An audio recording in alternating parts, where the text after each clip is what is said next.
Mr. Chin also addressed the Ukraine war, saying that calm and dialogue are needed to resolve the crisis. He described ties between Beijing and Moscow as based on trust, saying that their relationship is not a threat to any country.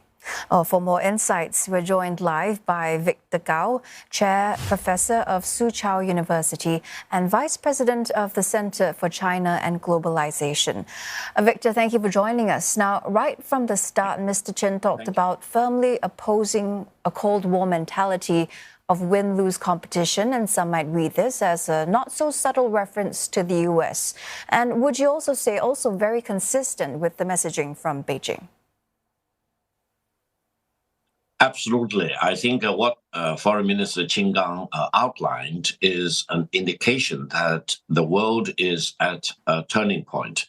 Either you go in the direction of peace and stability and development and prosperity for all, or you go in the direction of rivalry, confrontation, Cold War mentality, or eventually war, hot war, and unconventional war or conventional war.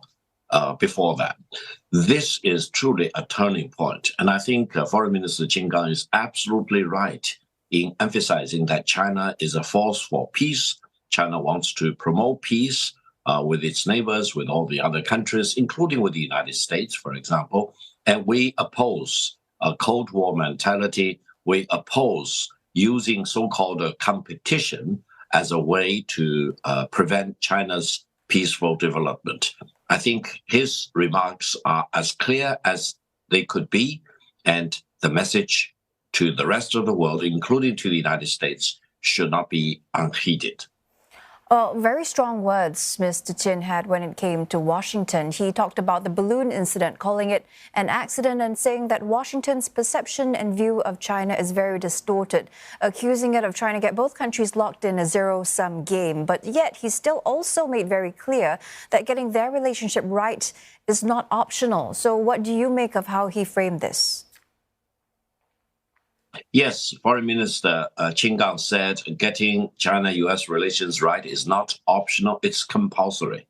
That is, it's absolutely necessary for both Washington and Beijing to do their utmost to maintain a healthy, steady, and constructive relations between the two countries, rather than being jingoistic, adventurous, for example, or indulging in the fantasy that one side can hold the other side down without consequences.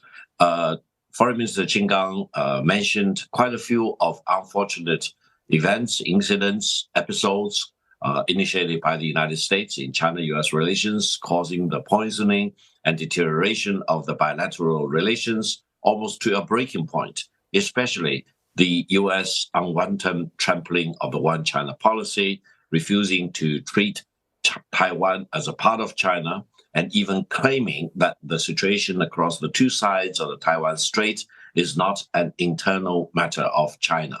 And I think by lifting the Chinese constitution, which contains a very important part about Taiwan's status being part of China, and China has a solemn, sacred obligation to defend its own territory and sovereignty, for example, I think Foreign Minister Qin Gang mentioned and emphasized this very important message very vividly to anyone who could hear him, especially to decision makers in Washington, as to the potential consequences of any dangerous playing with the fire by the United States involving Taiwan.